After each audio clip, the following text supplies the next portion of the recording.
Dans cette troisième et dernière vidéo du chapitre 6, nous allons traiter des allergies et du microbiote, voir le lien qu'il existe entre les deux. Alors, le microbiote est en partie contrôlé par des cellules lymphoïdes innées, on va appeler ILC, puisque c'est en anglais, c'est pour ça que les lettres sont inversées. Alors, qu'est-ce que sont ces cellules lymphoïdes innées? Alors, il en existe trois grands types avec des sous-types, mais on ne rentrera pas trop dans les détails puisque c'est quelque chose d'extrêmement complexe. Alors, sachez qu'il y en a une qu'on a déjà vue, c'est l'ILC1, qui est le natural killer, alors qui ne va pas tellement nous intéresser dans le cadre du microbiote puisque son action va être plutôt dans tout l'organisme. On a également ILC2 et ILC3 qui existent. Donc, on va mettre de côté ILC1, voilà, qui ne nous intéresse plus, et se concentrer sur ILC2, ILC3 qui joue un rôle dans le contrôle justement du microbiote.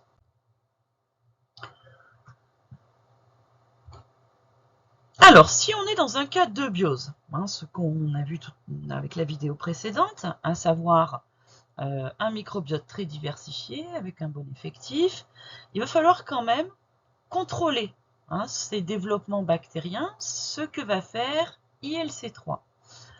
Alors, ces cellules lymphoïdes du système inné ressemblent de loin à des lymphocytes, donc ne peuvent pas faire de phagocytose.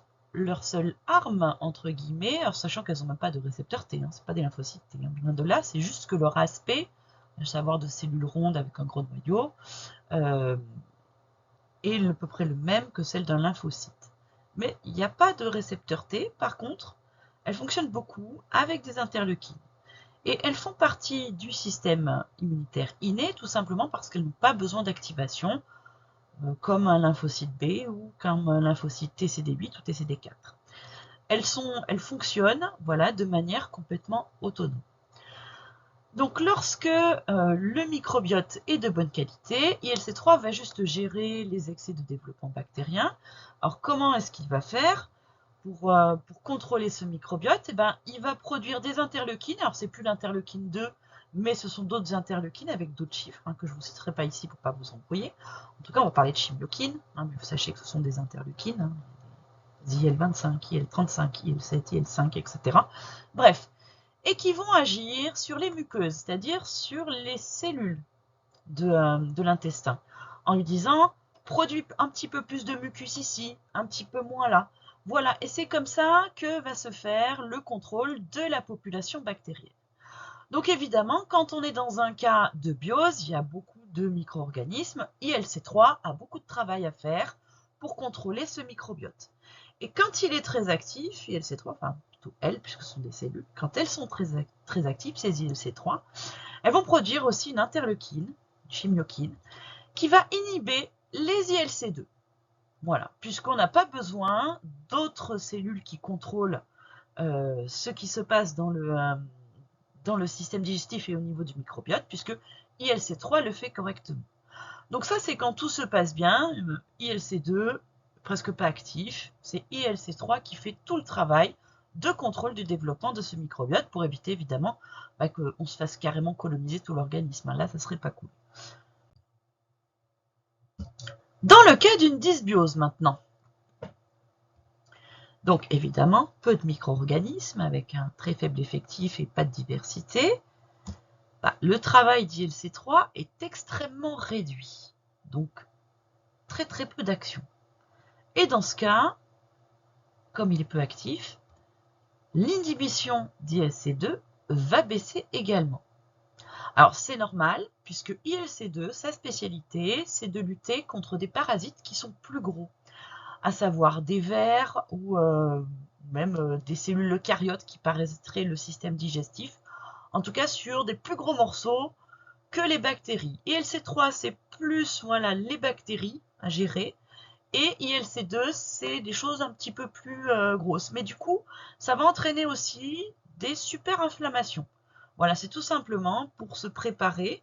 Comme on voit que le microbiote est peu étendu, ça veut dire qu'il y a de la place libre pour éventuellement des pathogènes qui seraient très embêtants pour l'organisme. Ça veut dire que c'est une cellule qui a des plus grosses défenses, on va dire. Et ces plus grosses défenses, ça va être d'appeler les autres cellules du système immunitaire inné, à savoir celles qui peuvent faire la phagocytose notamment, alors dans le désordre, hein, granulocytes, macrophages et compagnie. Et donc, de ce fait, ILC2 va commencer à s'activer dès que notre microbiote est en état de dysbiose. Avec de très gros signaux aussi, avec des chimiokines comme ILC3, pas les mêmes évidemment. Et de ce fait, on va avoir un recrutement de granulocytes, mais également une réaction inflammatoire. Et malheureusement, vous savez qu'il y a une réaction inflammatoire exacerbée qui s'appelle l'allergie. Et donc, quand on a ILC2 qui fonctionne beaucoup, à ce moment-là, on est susceptible de faire beaucoup plus d'allergies que quand ILC2 n'est pas activé. Voilà. Donc, le lien entre l'allergie et le microbiote, on le fait ici, dans le sens où quand on a un bon microbiote, les cellules qui sont mises en jeu, qui sont mises en action pour réguler ce microbiote de manière tranquille sont ILC3 mais qui inhibent ILC2. Et quand ILC3 est moins actif parce que le microbiote est moins développé, à ce moment-là, ILC2 se met en route et ILC2 provoque des inflammations.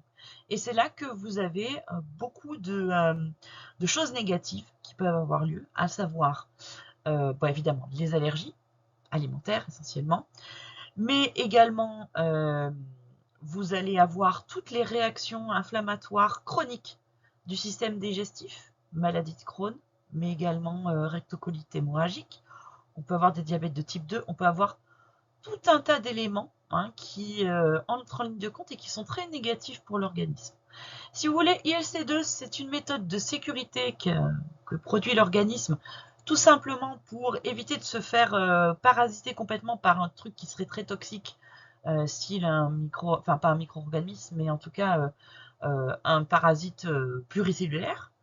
Mais par contre, s'il fonctionne tout le temps, c'est-à-dire si on n'a pas un microbiote correct qui pourrait justement rétablir ça, à ce moment-là, c'est là que entrent en ligne de compte ces grosses conséquences très négatives, à savoir donc des grosses inflammations qui peuvent être chroniques et également les réactions allergiques. Donc voilà le lien qu'il y a entre les deux et j'espère que c'est assez clair pour vous. Alors, pour être franche, ces mécanismes sont extrêmement complexes, c'est-à-dire que là, c'est après avoir visionné beaucoup de vidéos, lu beaucoup d'écrits, que je vous fais un espèce de petit résumé. Mais voilà, sachez que derrière ça, il y a plusieurs sortes d'ILC2, il y a plusieurs sortes d'ILC3 qui émettent chacun à leur tour des interleukines et des chimiokines très particulières qui agissent sur certains gènes. Enfin, c'est quelque chose d'extrêmement complexe. Mais voilà, vous avez le mécanisme dans sa globalité très simplifié que je viens de vous proposer. Voilà, c'était la dernière vidéo de ce chapitre 6.